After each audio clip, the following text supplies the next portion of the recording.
Hey guys, this is Indu here. Hope all are fine at home. Please do not forget to subscribe my channel and hit the bell icon so that every single time I upload the video, you will be getting the notifications. Kindly watch the video till the end because I have included some of the important board examination questions for practice. In this video, we are going to learn what did liberal nationalism stand for? In early 19th century, Europe were closely allied to the ideology of liberalism. The term liberalism derives from the Latin root liber, meaning free. Liberalism stood for freedom for the individual and equality of all before law.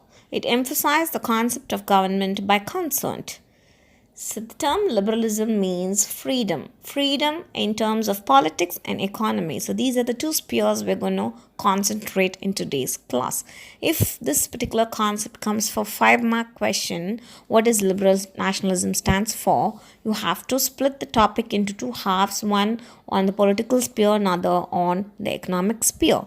On the political sphere, a constitution and a representative government through parliament.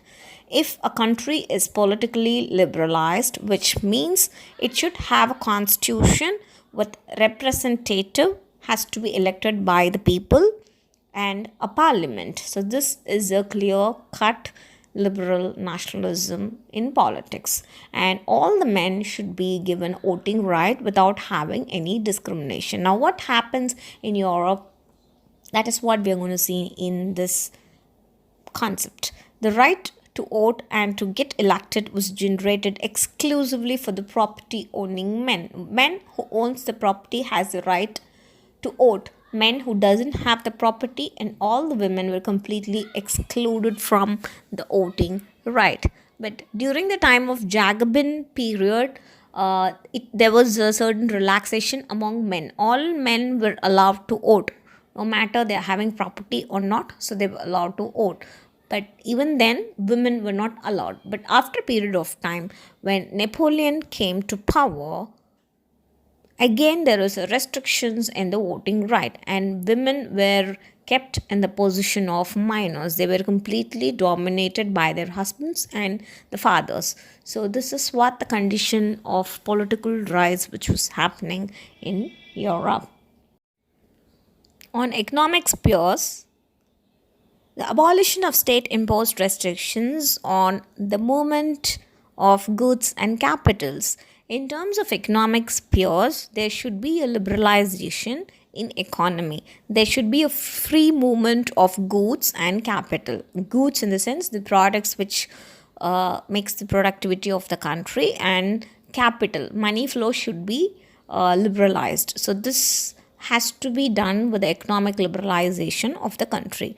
For example, a merchant traveling in 1833 from Hamburg to Nuremberg to sell his goods would have to pass through 11 custom barriers and pay a custom duty of about 5% at each of them. So imagine almost 55% of custom duties is being paid by a particular merchant, one who is traveling from Hamburg to Nuremberg, which means what could be his investment, what could be his custom duty, and what could be his return, what could be his traveling expenses.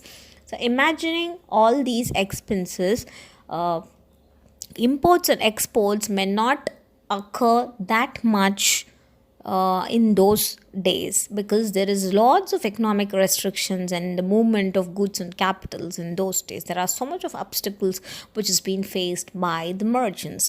Obstacles to economic exchanges and growth by the new commercial classes, who argued for the creation of unified economic territory, allowing the unhindered movement of goods, people and capital.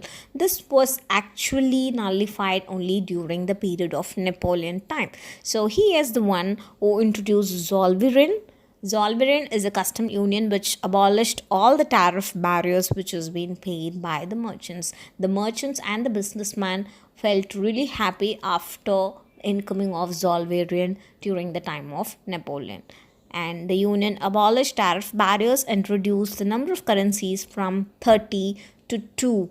So imagine within a country there is 30 different kinds of currencies available, and when you move from one place to another place, there is different currencies and different valuation and different weights and measures, right? So this is what has been followed in Europe. So when currencies was reduced 30 to 2, again there is liberalization in terms of economy. Same way LE, the measurement of the cloth, ELLE. So this is a measuring unit of the cloth.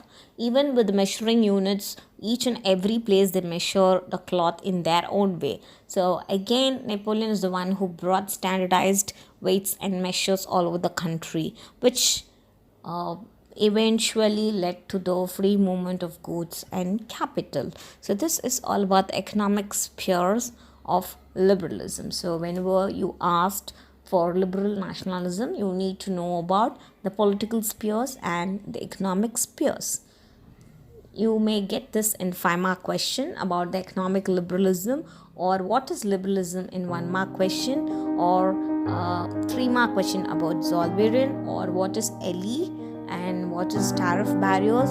So how many currencies were there before Napoleon time? So everything you must be knowing for board examination, right? So this is all about today's video. We'll catch up in the next video. Bye bye. Thank you. Take care.